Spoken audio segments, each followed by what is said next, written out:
Good evening and welcome. I'm Vanessa Hoffman, Program Coordinator for Research and Education at the Bladder Cancer Advocacy Network. Tonight we present Bladder Cancer Survivorship Concerns, the first webinar in our fall series on survivorship. I'd like to do some quick housekeeping before we get started. Take a look at the left side of the screen for instructions on how to listen in on the webinar. You should be able to listen in through the speakers on your computer, through audio streaming. If not, you're welcome to call in using your phone.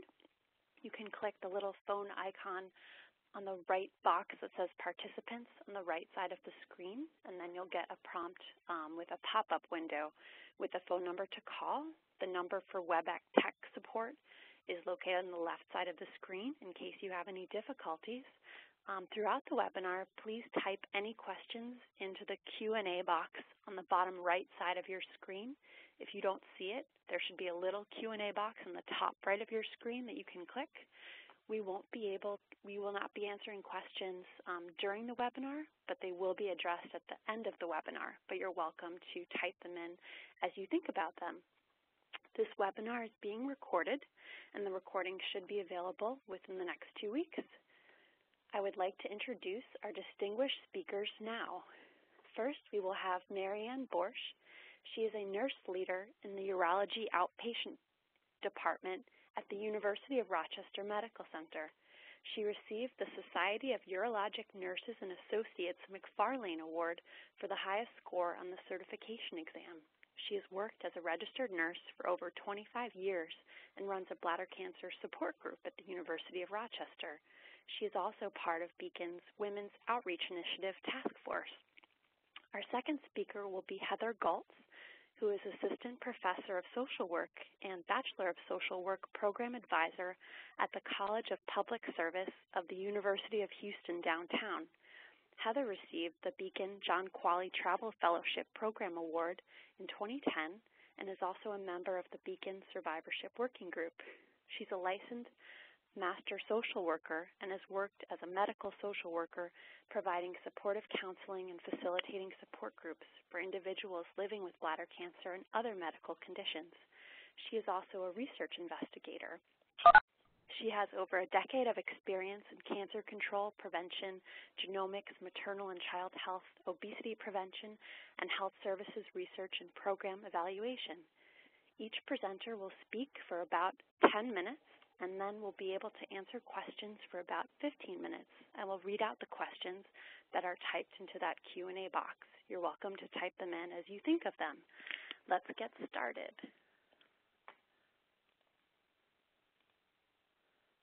Okay, Marianne, I'm turning it over to you. Okay. Hello, everybody, and welcome to the first fall webinar on bladder cancer survivorship. Thank you, Vanessa, for the wonderful introduction. And tonight I am going to talk about bladder cancer survivorship and particularly focus on recurrence and follow-up for non-muscle invasive bladder cancer. As Vanessa says, I've been a urology nurse for 30 years, and the last 20 years I've spent those in the clinics along the side of bladder cancer patients day in and day out. Before I really get started on the recurrence, I just want to share a couple of facts with you that you probably already know, but this is just really to show you how prevalent or common this disease really is. There's more than 70,000 new cases each year, fourth most common cancer in men, and the ninth most common cancer in women. In the U.S., today there are more than 500,000 bladder cancer survivors. What are the risks? I think you know cigarette smoking, number one, and exposure to chemicals. So what are some of the recurrence facts for non-muscle invasive bladder cancer? Well, the good news is it's a very treatable disease, but unfortunately it has a very high recurrence rate. The recurrence rate can be up to 80%. This recurrence rate is really tied into the grade of your tumor, size of your tumor, how many tumors you have, and the history of your tumor. Obviously, if you have high grade, a lot of tumors, large tumors, they're more likely to recur. The recurrence is most common in the first 12 to 24 months after diagnosis.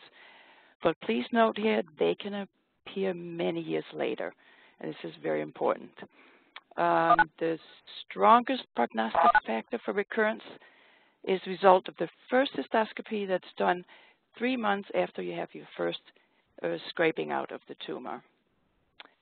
So what can we do to try to decrease this high recurrence rate?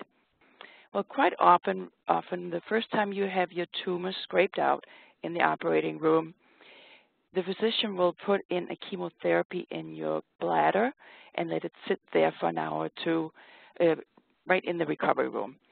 And this treatment has shown to decrease the recurrence rate by about 20%. So this is very commonly used. Now, the other thing that we do, and which I do day in and day out, and I'm sure most of you have heard about, are the BCG treatments and/or chemo treatments that we use. And they're typically given once a week for 6 weeks. Now, we do also have what we call booster therapy for BCG, and that's usually just a 3-week period. Now, these schedules really can vary between physicians. Since I've been around for so many years, I have really seen a variety of different schedules, and I'll go over what the typical one looks like on the next slide. Now, remember I said these tumors can appear any time in your lifetime, so it is very important that this surveillance or follow-up is a lifelong follow-up or surveillance. Now, next you can see a traditional schedule, and this is how most of my physicians adhere to this schedule, and that is a cystoscopy every 3 months for 2 years. If there's no tumors, then you can move on to every 6 months for 2 years. And again, still no tumors, it's cystoscopy once a year for the rest of your life. Again, I mentioned that these schedules can really vary, but they all agree that first cysto, 3 months after the initial scraping, is very important. And all agree that this is a lifelong surveillance, no matter where you are. So I know that if it's a small tumor, if it's not very big, didn't recur, particularly in Europe, they have some more liberal schedules on when you need to come back. So what are some of the emotional consequences from this high recurrence rate? Well, obviously, you're going to be afraid that it comes back, and that's a real fear because it does come back very often. So that's something you have to deal with.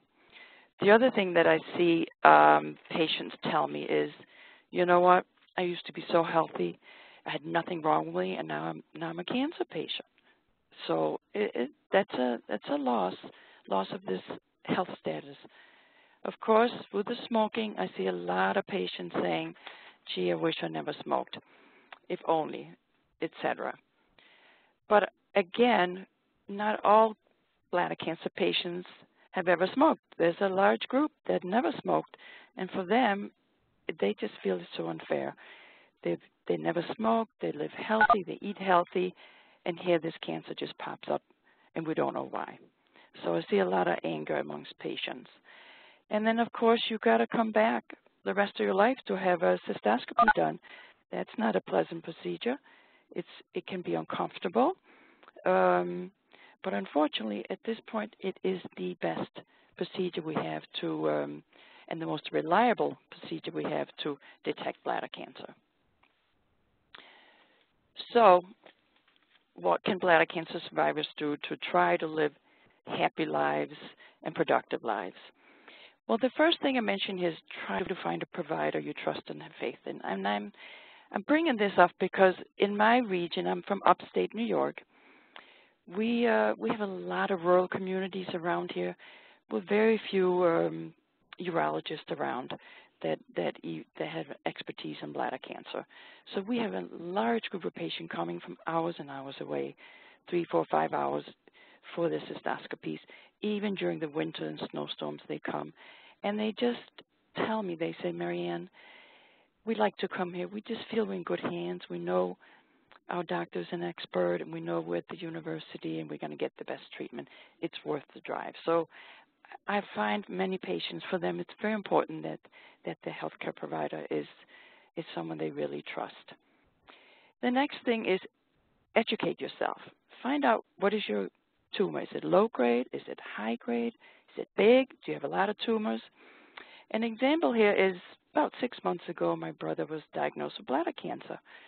So I told him, now you ask your doctor to talk about your pathology. Ask him what grade it is, the size, how many tumors, etc. Next day, ask him, so what did the doctor say? He said, well, he said it was okay, it was good, not to worry. That's not really educating yourself. You really should ask your provider to be very specific, and it's okay. He will be happy to share. Obviously, there's resources such as BCAN, and the next presenter is going to go more into resources. Join a local support group, which I started over 3 years ago in this area.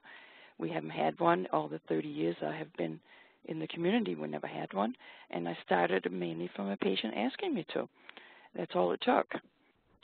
And, of course, talk to your doctor. He can give you a lot of information. Sometimes the more you know with bladder cancer, non-muscle invasive bladder cancer, it can be better for you. What are some other things you can do? Seek support from family and friends. It's nice to share. Most people sort of like to share and open up. Quit smoking is another thing you can do to reduce your risk of recurrence. And we highly recommend that for all our bladder cancer patients. Of course, for some it's hard, and there's, again, resources where you can help with that. I have one patient said, well, you know what, I'm not going to quit, I just can't. If it comes back, the doctor will just scrape it out and so it be. But don't forget that smoking can cause other cancers. You're not exempt for that. So a lot of good reasons to quit smoking. Eat healthy. The studies have been done with all kinds of diets in bladder cancer. And it's not really convincing. There's no convincing studies, but there are a few studies that have shown that some fruits and vegetables will help decrease the risk of recurrence. Again, continue to live on. Most of our patients really live very happy, productive lives and go on with life. And just last but not least, remember, as you go on real life, don't forget to come for your surveillance and your maintenance therapy, because they are really crucial for your survivorship. And that ends my presentation. And the next presenter will be Heather, and we will take questions at the end. All right, thank you so much, Marianne. Heather, I'm going to transfer control over to you. Hi, everyone. My name is Heather Goltz. I'm going to talk to you a little bit from more of a social work perspective, hence the title for my talk focuses more on the psychosocial and economic resources.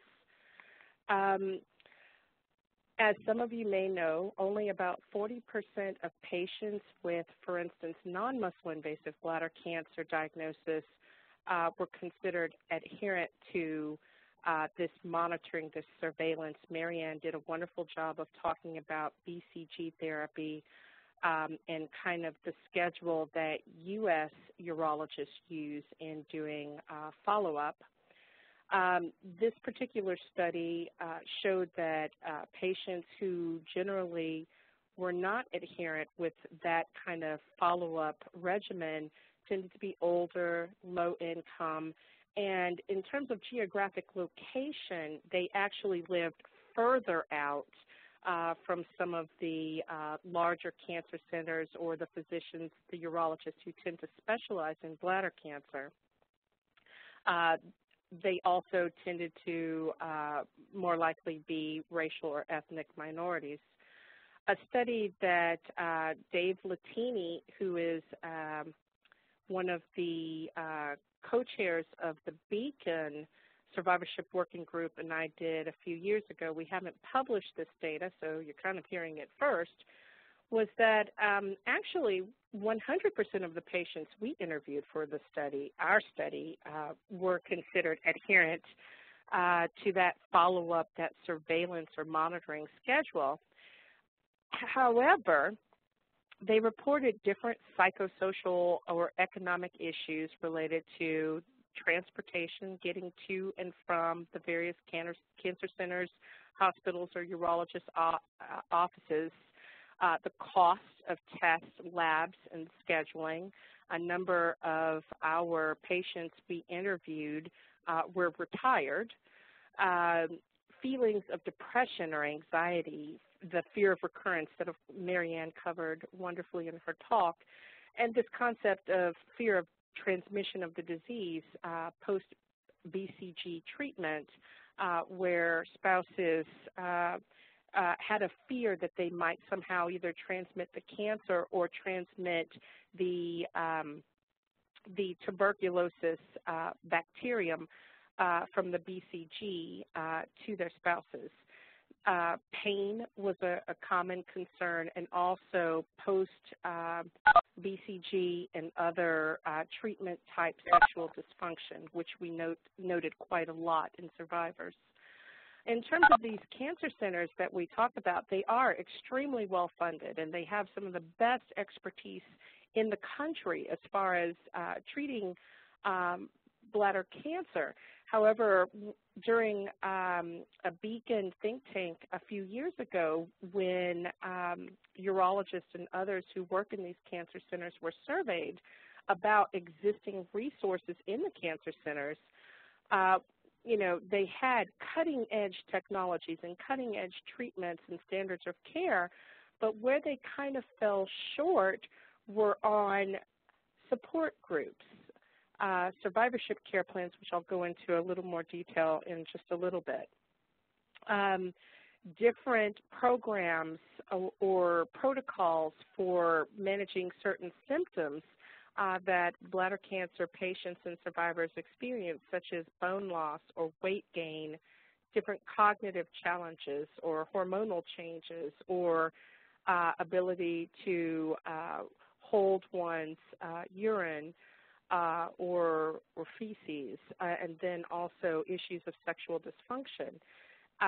They also had very little in the way of patient navigation systems, and patient navigators are individuals, generally they can be trained in social work or nursing, or they may be your peers, actually, who help you kind of understand the systems, understand how appointments are made, the paperwork, provide you with information, and they literally, as the title would suggest, help you navigate the different parts of the system.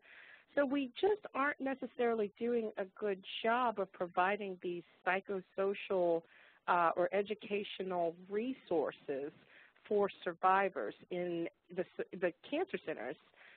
So one can only imagine in hospitals or clinics with fewer resources what may be happening, kind of the unmet needs, if you will. So one of the things that we suggest in terms of referrals, resources, we really are working through our research and through our work with Beacon to educate urologists on making referrals to other providers. Now, we know that bladder cancer patients and survivors have very special relationships with their urologists, but the average person has other health or emotional or psychological concerns in addition to bladder cancer that need to be addressed. And so we really do advocate for urologists to make kind of multidisciplinary referrals to primary care physicians. Just because you have bladder cancer doesn't mean you don't need your annual vaccinations or your flu shots. Specialists like OBGYNs or reproductive endocrinologists. We do have a number of bladder cancer patients and survivors who are still of reproductive age and who do want to have children, and what does that mean? Women, females who are bladder cancer patients or survivors still need to see their OBGYNs on a regular basis for their Pap test and breast self-exams and other GYN-type issues. Wound ostomy nurses, particularly for those who've undergone cystectomy or having their bladders removed. These wound ostomy nurses can make a world of difference in terms of recommending different appliances to help with the stoma or educating on the techniques if you have a neobladder to avoid the neobladder. Social workers and other mental health providers to help deal with depression or anxiety or fear or to get you resources that you may need. Sex therapists, dietitians, physical occupational therapists, etc. So those are referrals on the urologist side, but you should all feel empowered to advocate for yourselves and request referrals if you are feeling issues of depression or having issues taking care of stoma or needing to look for financial or community resources. You can actually ask your urologist to refer you to these different specialists. Survivorship care plans, which I alluded to earlier, are a type of care plan that is a living document that really kind of it logs who you received your care from, what kind of care you received, what kinds of non-bladder cancer care you might need, referrals, definitions. Beacon sponsored a study to build a bladder cancer specific survivorship care plan a couple of years ago because we knew that whether you have non-muscle invasive bladder cancer or muscle invasive bladder cancer, there's different types of decisions you need to make. There's different types of treatments, and it's hard to keep track of all these things. Survivors and patients also have issues with communication, relationships. Remember, you still have to get checked for or to work towards preventing other cancers or other diseases. Sexual rehabilitation, sexual dysfunction is a very common issue post-treatment and during the survivorship period. So we needed a document, an educational and living document where patients and survivors could log such treatment and who did it and kind of a memory of what they may need that doesn't revolve around the urologist's office. So the care plan we developed has a list of the providers and their contact information, a treatment summary, so what care did you get, follow-up guidelines, and it also has some wonderful resources, community resources, information on who to call for financial and mental health or psychological health resources, symptoms you should watch for, late effects post-treatment that you should be aware of, that if you experience those, who you should call. And so this is kind of the first part of that care plan. It actually has a few pages to it. And we will eventually post the whole document on the Beacon website so that patients and survivors can make use of it. But in terms of, and I know I'm running a little bit over, so bear with me. In terms of becoming knowledgeable and aware about bladder cancer, whether you have non-muscle invasive or muscle invasive, the American Bladder Cancer Society, Beacon, the Bladder Cancer Advocacy Network, Bladder Cancer Web Cafe, and the National Cancer Institute have some wonderful informational brochures. The Beacon has, in English and Spanish, a handbook for the newly diagnosed that's available free of charge. You can even order copies to give to your provider, and your provider can order copies to keep in the office. National Cancer Institute, the information tends to be a little more technical for lay people, people survivors such as my grandmother, I usually refer her to Beacon, Web Cafe, or ABLCS for more basic information that she can read more readily. In terms of psychosocial resources, American Cancer Society has a patient navigation toll-free number. You can also access it through their website. Livestrong also has community resources, economic and psychological or social resources. And even the National Cancer Institute, if you put in your zip code, will provide you with lists of agencies in your area who can provide you with various resources. And what are those community resources? For those of you who may still be employed or who have various insurances, Medicare, Medicaid, private insurance, et cetera, you should definitely obtain as much information as possible on those various insurances and consider, for instance, if you're employed, looking into short and long-term disability policies and what that will cover. If you are still employed, the Family Medical Leave Act and the Americans with Disabilities Act may have provisions that will assist you in retaining employment. If you're retired, Social Security Disability Insurance, that's the SSDI or Social Security. I believe a few years ago, bladder cancer was added to the disability list. The various community providers, some of us go to church or synagogues or mosques, but we may never think about various housing or utilities or food support or transportation that may be available.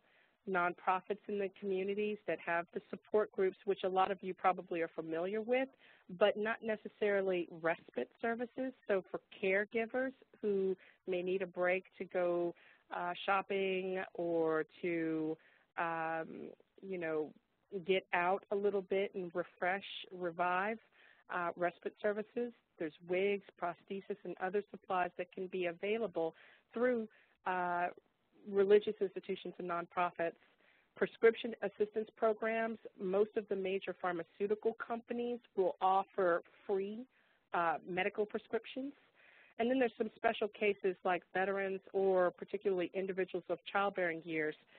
Livestrong has a reproductive support program that some of you who are interested in having children might want to look at. So that's really kind of the gist of my talk. I'm going to close it off there. I know I've gone much longer than my 10 minutes, so I apologize to everyone. But I'll turn it back over to Vanessa and Marianne. All right, well, thanks so much, Heather and Marianne. Just to remind all of you, I'm sure looks like people are already starting to have been typing in their questions. But if you do have questions, please type them into the Q&A box on the bottom right side of your screen. You might not see all the questions that are on there, but we will get to as many as possible. Okay, so let's start it off. For the first question, Marianne, you mentioned smoking as being a risk factor for bladder cancer. Can you talk at all about secondhand smoke? Secondhand is also a risk factor for bladder cancer. We don't have a lot of numbers or studies that might be out there I'm not aware of, but certainly secondhand smoke is also considered a risk for bladder cancer. So we do encourage our patient to tell family and friends, please do not smoke around them, because it's again, it does reduce the risk of recurrence if you stay away from cigarette smoke, whether you smoke yourself or secondhand. Okay, thank you. For the next question, I'm going to direct this at Heather. The person wrote that they feel that every time tumors show up again, the person feels like it's somehow their fault. The anxiety before a cystoscopy and then the guilt because the tumors do show up is sometimes overwhelming.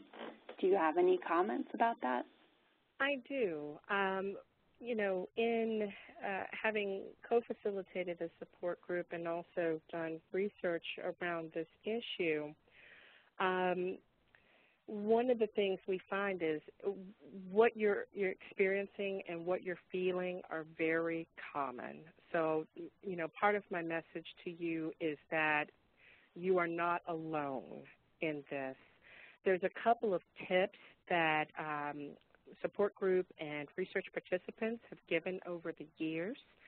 And one of the things that I know my grandmother has taken advantage of, more than likely because she can be kind of anxious before a test, is you can actually ask your urologist to potentially prescribe Valium or some other kind of anxiety-reducing medicine. Now, keep in mind, I'm not an MD, so I can't tell you exactly what and doses and that kind of thing, to help relieve some of the anxiety. I know some patients that I've spoken with have that standing order before cystoscopy to work on the anxiety. They also have said that they've requested pain reliever, a standing order for a pain reliever pre-cystoscopy. Some gentlemen I've spoken with have requested a little more, and ladies as well, but I've heard it more from the gentlemen, requesting more of the anesthetic kind of gel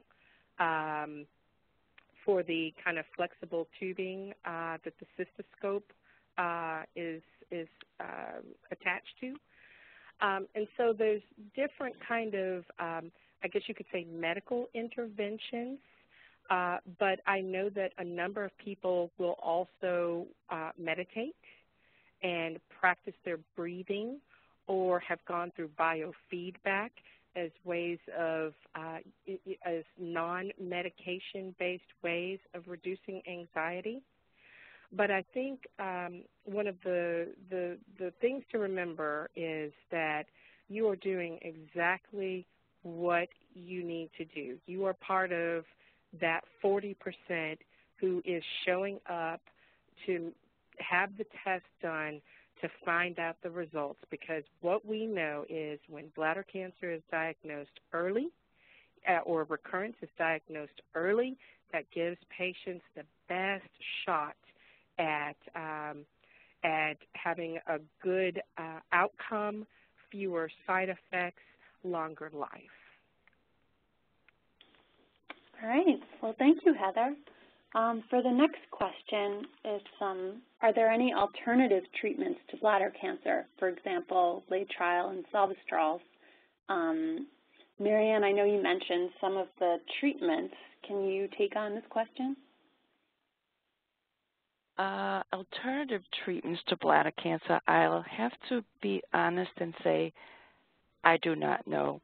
We have had a few patients that would do do some alternative treatments, but I have not experienced of any that really was successful. I think the best treatments we have, obviously the treatment is to scrape out the tumor, but the treatments for recurrence, the BCG is your standard, and the other, chemotherapy agent that we use, but BCG is probably the number one.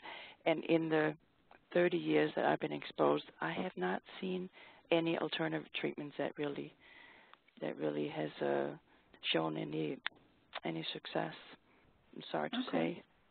Yeah, well, thank you. To follow up, there was another question. Is there a limit to how many BCG treatments a person can get? They read on the online community that 39 is the limit. Can you address that? I saw that 39. I was like, wow. I've never had a patient that has 39 treatments. I don't think anyone ever gets that many treatments. Generally, you get the 6 treatments, as I mentioned, once a week, 6 weeks. That can be repeated. However, if the tumors recur despite BCG treatments, you're considered a BCG failure, and they would go to other chemo agents. if the BCG treatments are working and the tumors are not recurring, we give boosters that I briefly mentioned. Boosters is just something you could do maybe twice a year, and sometimes it's a reduced dose, but not always. And it's only 3 weeks, not the 6 weeks. And the max that you would do for BCG is what we practice for us is 3 years. After 3 years, you don't give BCG anymore. It's like a immunotherapy, like a shot you get to prevent something, and you give a booster later for your immune system. But 39 treatments, I've never heard of that. And again, you can get boosters if it's effective, but max would be 3 years. Okay, well, thank you. For the next question, I'm going to direct at Heather. You mentioned referrals for other specialists in some situations. If someone felt that they needed to see a specialist, but their urologist had not recommended that, I guess specifically, is there anything you would recommend for that person, or should they get a referral from a primary care doctor? Well, I think it's really important to engage your urologist as much as possible and include your urologist and make them aware when there are other people kind of being added to your bladder cancer treatment and care team. One of the suggestions I have is to sit down and really talk with your urologist and bring up the question of referrals and your reason for wanting the referrals earlier in your meeting with your urologist rather than in the middle or the tail end of the visit. It's always helpful to kind of, and I do this myself and I encourage family members to do it, where you write down your list of questions or you write down a list of providers you think you might need referrals for, and you address that right at the beginning of the meeting because, of course, urologists have a short period of time that they're working with, and that's going to be your best shot at getting your needs addressed. Be direct, be firm. I recommend that, excuse me, we always have someone accompany us to visits who, if we forget to ask for a referral, can jump in and advocate on our behalf for a referral. But I wouldn't necessarily leave your urologist out. I would clearly ask for a referral and try to get your urologist to make that referral, because then you're engaging them and they will be aware of this potential new relationship and new addition to your care team. If you're having trouble communicating with your urologist for any reason, and, you know, these things happen, I would strongly suggest that you partner with a nurse in the urologist practice and express your desires to the nurse and work with the nurse to see if you can have a referral made. Or if the practice or the cancer center or the hospital that you are receiving your care from has social workers on staff, visit excuse me, with the social worker and see if you can obtain their assistance in getting those referrals. Well, thank you. For the next question, I'm going to direct this at Marianne. How long after the initial TURBT do the statistics for bladder cancer recurrence become less? 2 examples, 2 years, 3 years. Can you just rephrase that? Like, sure. Can you maybe expand a little bit more about bladder cancer recurrence? Like how I mean, it recurs mainly the first 12 to 24 months, but like I mentioned, it can recur anytime, really. It can be years and years with nothing, and then suddenly there's a bladder tumor back again. Is that what the question was, Vanessa? Feel free to rephrase. Sure. No, I think so. I don't know exactly. I guess it seemed like a question looking at bladder cancer recurrence. Right. For the next question, the person said that they had a really bad reaction to their 6th BCG treatment, and it was an autoimmune reaction. The person also has lupus. Have you seen in your support groups or your practice where BCG has caused autoimmune reactions in someone who already has an autoimmune disease? I have seen a lot of bad reactions with BCG, not particularly for the autoimmune disease patient. The only really contraindication for using BCG is transplant patients because they're severely immune suppressed. Although saying that, we just had a few months ago a liver transplant patient receiving. He could not get BCG because it's a big bacillus, but he received another chemo agent, but unfortunately he did not tolerate that well at all. But the autoimmune disease, we have not had problems with that. So it could just be a coincidence. But again, many patients that are perfectly healthy do have very severe reactions to the BCG. In rare instances, it goes into the bloodstream and we need to give them the TB drugs, and they do become very sick. Although I've been giving it for 20 years, and the people have gotten very sick is maybe between 5 and 10 that really needed treatment. However, lots of patients become very miserable from the side effects that it has on the bladder. But no, I do not have any experience with the autoimmune diseases. We can give it. Okay. Well, thank you. There's a question about if the slides will be available. We will be putting them on the website, so in case you wanted to look at some of those charts again, they will be available. There was a question about how to avoid repeated infections with an Indiana pouch, even if not reusing catheters. Just want to take the second to look at your screen. We'll be having a second webinar in this series about 2 weeks from today, looking specifically at bladder removal and urinary diversion and issues such as that. But I don't know, Marianne, if you'd care to comment at all on that question. Yeah, like you said, this question probably belongs in the next webinar.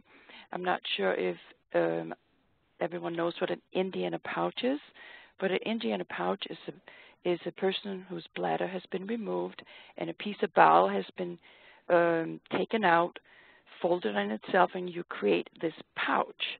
And you put it underneath your abdomen with a little stoma sticking out. It's a little stoma because it has a valve that keeps the urine inside in your pouch, so you don't have to wear a bag.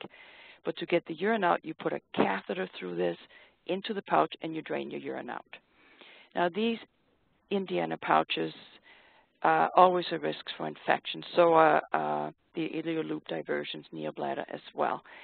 And the only thing you have to do is you monitor, and if you're not symptomatic, we don't really treat it, but we recommend increased fluids. There are a few medications your urologist can recommend that are not antibiotics. We don't recommend that, overuse of that, that you can take to sort of help prevent these. One is called Hiprex, methanamine, and there's some other agents you can ask your urologist about. But increased fluids is probably the best advice for the Indiana pouch and avoiding infections.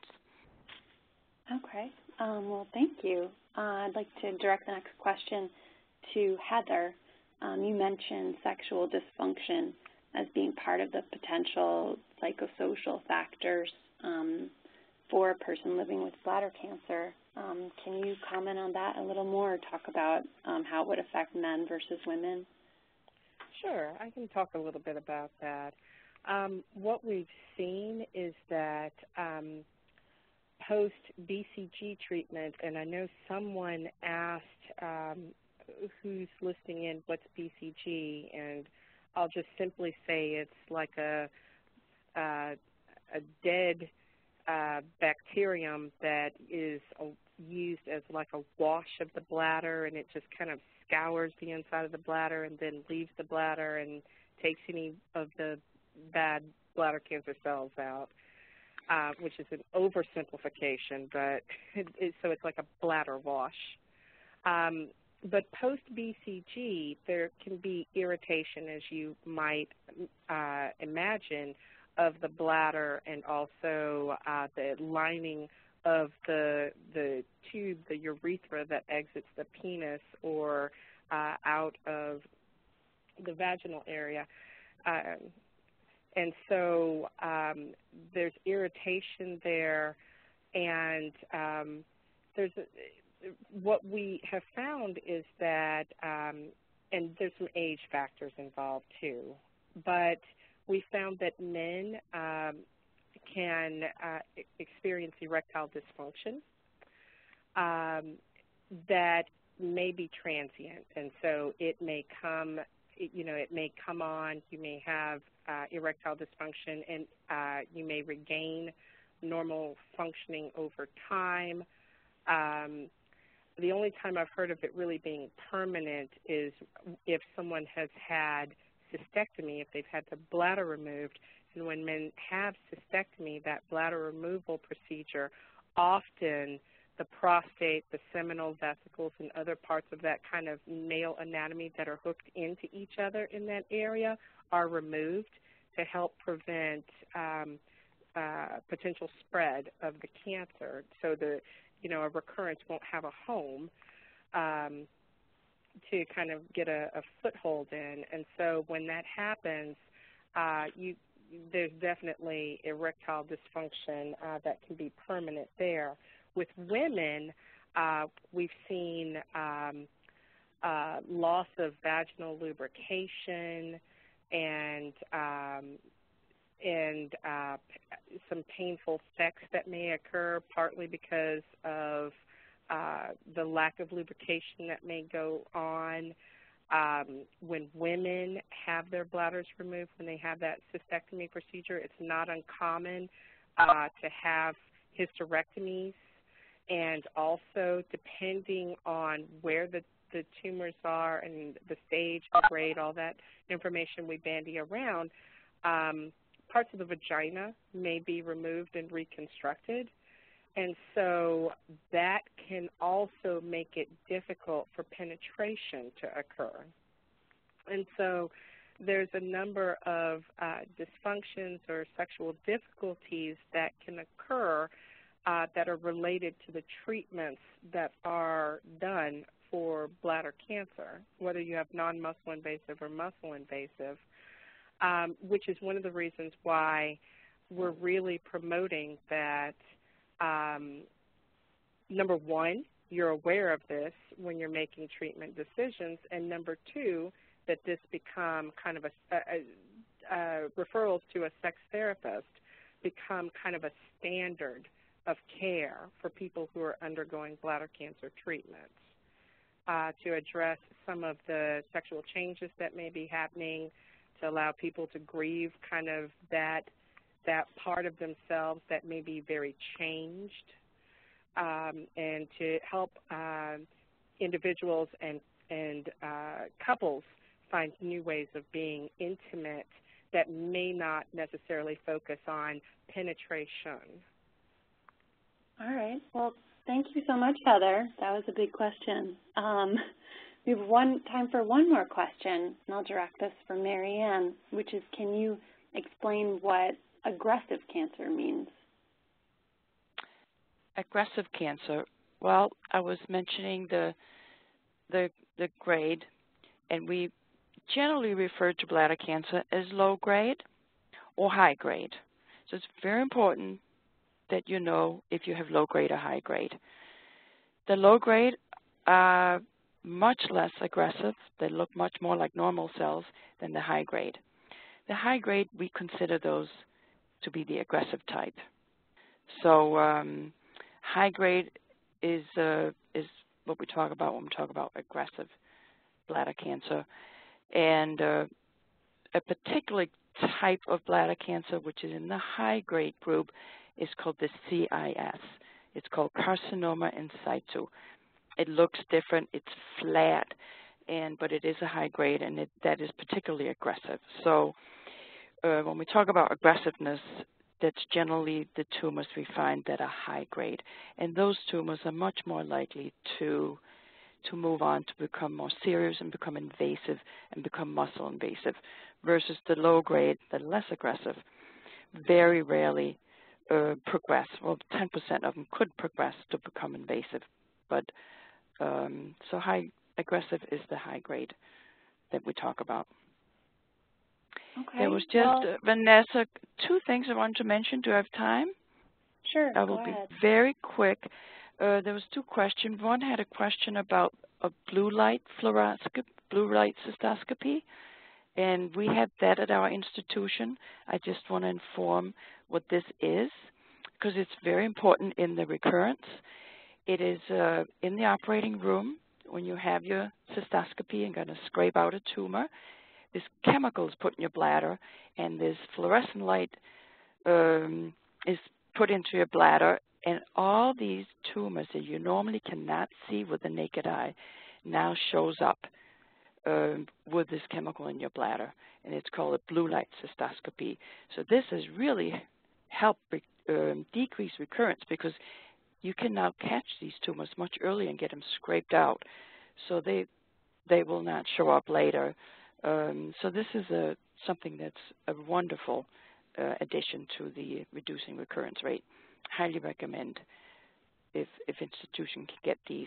And the other thing I briefly want to mention, and somebody say, is there a new way to check for recurrence instead of this dreaded cystoscopy? We have tried. We have NMP22 and we have BTA test. These are tests that they're similar to a pregnancy test.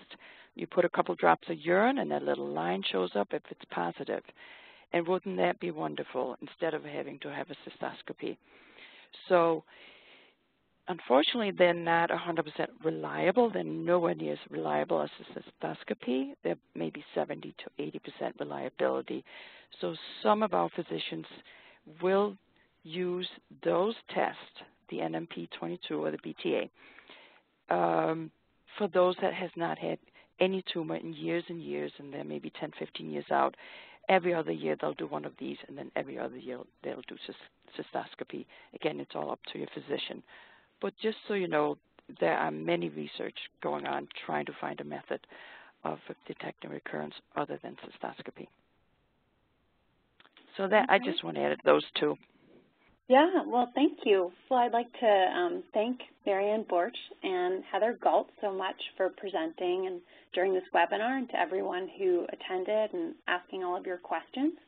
Just want to remind everyone that we'll be having another webinar in this series in about 2 weeks, the new normal after bladder removal and urinary diversion. So please go ahead and sign up if you're interested. We'd also like to thank Abbott for supporting this webinar through a grant. So thank you again, and everyone have a wonderful evening. And we'll be posting the webinar recording and the slides within the next week or so. Thank you. Good night. Good night.